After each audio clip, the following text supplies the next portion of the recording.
Alright, today I'm going to begin to talk about solving systems by substitution. It's just another method of solving systems.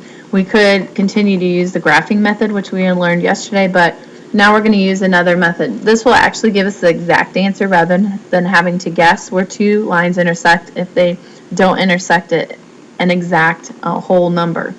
So there's three things that can happen. Remember that you could have one solution if the lines intersect. You could have no solutions if you have parallel lines. When we have substitution and we have a no solution, it will turn out something like this, where we get an untrue statement, 10 equals 3 or 6 equals 7 or 8 equals 5. When that happens, we will go ahead and say that there is no solution. When you have the same line, you'll end up with an equation that says like 10 equals 10 or 0 equals 0 or 5 equals 5. So a true statement, and what we'll write for that is that there's infinitely many solutions. So we're going to get ready to talk about the steps for substitution. And what we're going to do when we solve using substitution is you're going to look for an equation that has either a variable with a coefficient of 1, or the variable or the equation could already be solved for y or x. That's the ideal situation, because if the equation's already solved for y or x, then we can just jump to step number 2. What that allows us to do is make a large substitution, and it'll give us an equation that has only one variable that we'll be able to solve, and then we'll take that answer and we'll plug that back in. So let's see how this works in this problem. This is the way I like to do this. I like to take the equation that has the variable all by itself and write it on this left-hand side. That is step number 2, to get an equation of x or y all by itself.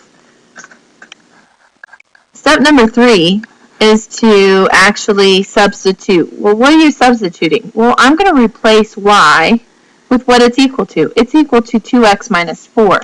So I'm going to take this box, that's what y equals this rectangle, and I'm going to put this rectangle in for y. So I'm going to rewrite everything that's there except that y I'm going to put a rectangle there for. So I'm making a substitution for y. And what I'm going to do, instead of writing y, I wrote this rectangle. Well, I'm going to fill in the rectangle with what it equals, 2x minus 4. So what this really says is it says I have 2x minus 2 times 2x minus 4 equals 8. Now what I can do is change my signs to plus the opposite, and I can distribute so I can solve for my x. So I get 2x plus negative 4x plus negative 2 times negative 4 is an 8 equals 8. Solve by combining like terms. Move the 8 over by subtracting 8.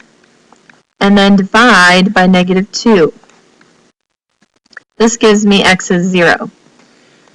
The last step is to take this and plug this back in. Why are we doing that? Because we should get, if we're going to have a solution, it should be an x-y ordered pair. So I have the x part is 0. Where am I going to plug this back into is I like to do this whole circle type thing. So I'm going to take and plug that 0 back in up here. So I get 2 times 0 minus 4. So I replace my x with 0. That gives me y equals 0 minus 4. So I get y equals negative 4. Now, just like with the solving systems graphically, you can also check your solutions for systems. Or for substitution. If you want to know if this is right, you take the 0 and plug it in for x, you take the negative 4 and plug it in for y, and you see if it's true.